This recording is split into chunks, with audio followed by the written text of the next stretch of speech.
We're standing in one of our Living Labs project sites in Wellfleet Harbor, and you can see in the distance at the low tide it's exposing our project site where we are restoring oyster reef. It's a collaborative project between Wellfleet, Town of Wellfleet, Green Harbors project at UMass Boston and School for the Environment. It started as a master thesis of one of my students in 2006-2007. And it was actually assessing the shellfish aquaculture and commercially and recreationally harvested shellfish in Wellfleet Harbor.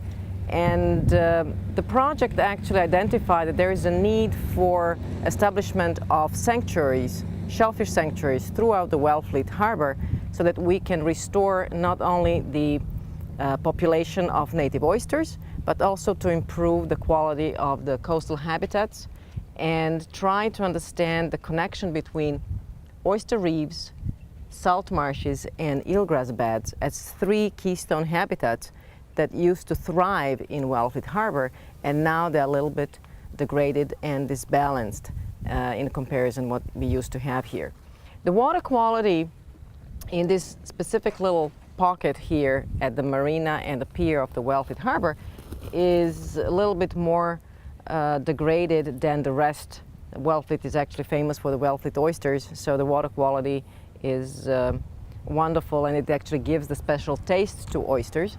But here, because of almost like a little appendix of accumulation of the sediment, and also because this energy flow and water flow between the salt marsh that used to be connected with this water was actually closed with a culvert and the roads. So the human structure cut those habitats apart, and communication is not existing. So all the organic materials were settling here, creating a muck and a very muddy sediment that were totally unsuitable for oysters to settle. In order to improve the sediment and make it possible for oysters to settle, we start culturing 2-acre propagation area with shells like clam shells, which are very similar structure, calcicarbonate, as the oyster shells. You can see here attached, they have this amazing ability to attach themselves, like cement themselves on a hard surface, and that's what they love. They love hard surface that is very similar to the structure and quality of their own shells, calcicarbonate.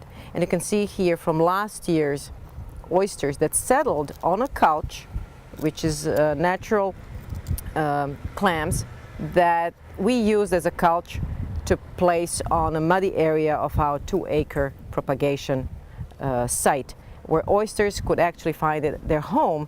Otherwise, if you can see here, when it's exposed to mud, this black muck, it's almost anoxic sediment where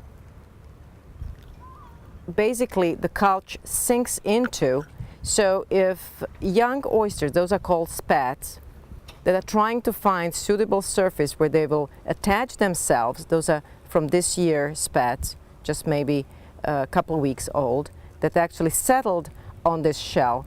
But if they settle in the area that will be exposed to muck, they will suffocate and die.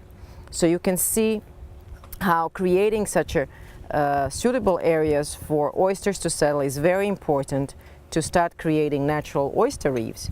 And here you can see on the shell this year, couple weeks old oyster spats and a year old oysters from last year, and they're attaching on each other because that's what they love. It's very important to understand why those beautiful species are not just like a wonderful food and seafood support for us, for humans.